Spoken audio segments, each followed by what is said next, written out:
So, Alan, congratulations. It's the morning after, the night before, and what a night it was. Yeah, amazing. Absolutely amazing. It's still sort of coming to terms with the amount of messages and good wishes. It's been blown away by it, really. I just probably didn't actually fully comprehend how much it really meant to the people of Swindon. An incredible night, really. You went down there with 7 points. You know, you've been down there twice this season, and you'd had the 6-point and the 8-point loss. But what a start from Swindon. It's just perfect start last night, wasn't it? Well, I think Simon said set the tone in the first race, you know, because Simon, obviously, he'd been under a little bit of pressure recently. And for him to make the cut back up the inside line on the track like that, you know, it was just fantastic. And it just set the tone for the rest of the evening. And he was fully up for it. And just like the rest of the team, the boys and the atmosphere in the pits was, you know, second class, second to none, really. We just got to the track and we had our team talk. I said, tonight, boys, you become heroes. And to be fair, you know, it's not so much the riders. I think it's more the fans and the people around Swindon have been banging on about the 45 years since we last won anything major in Swindon with a speedway. So I just said, boys, you could become heroes tonight. Every single one of you, you'll go down in history. You know, you'll become Robin folklore legends. It's as simple as that, because you're the first team that have done it since 1967.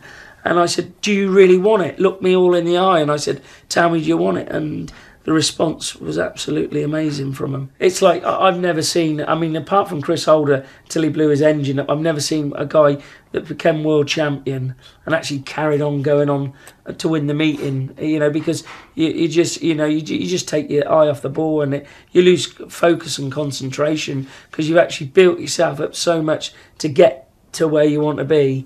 And then to actually get to that point, and it's just like, and then you got to try and pick yourself back up straight away. It's very hard to do. I haven't seen very many people do that. So how does this rank then, Alan? I mean, as a speedway rider yourself, you won the British League with Paul, 94. Came so close with the Robins, 2007, when we just got beat by Coventry Bees. You've won it with Coventry Bees as manager. You come back, you're a Swindon lad. You've won it. Manager, co-promoter of Swindon. How does this rank, Alan? Well, it's got to be one of the, apart from my kids being born, I think it's got to be right up there with the best thing. You know, one of the best things. You know, for me now, this is the next best thing. I'm not riding a motorbike and doing what I do, and everybody knows I do it with passion. Otherwise, I'll stop tomorrow. The day my passion goes, that's the day Alun Rossiter walks away. And I can't ask you about winning the Elite League without a thought for Lee Adams. Incredible part of Swindon Speedway over the last 20 years. And he texted you last night, and well, for Lee, what a fillip for Lee, really, as he battles to come back from his accident. Yeah, I mean, Lee. We spoke to Lee on the way home. He's just had another operation. He's had the rods taken out of his back and made shorter, which should help him in his upper body movement even more. You know, all the years that Lee really wanted it for Swindon Speedway, and he just couldn't quite get there. And this horrific accident he had, and I knew a couple of days ago when he watched it at Swindon, I got a text, sat at home in Australia with my Swindon scarf on. So I just thought that was, that was a little special mention for Lee, and it's just a shame what's happened to him. But I know he was very happy for us all.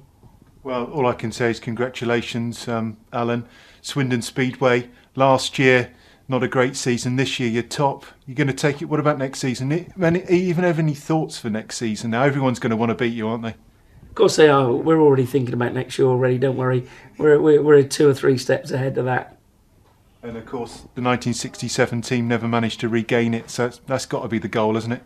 It would be nice, but you've got to be pretty special to do it back to back. Not many teams have done it, but we'll be going out of our way and doing our best to make sure that we do try and bring it back again. Well, congratulations again on behalf of everyone at from Swindon. Well done. Cheers, Alan. Thank you very much.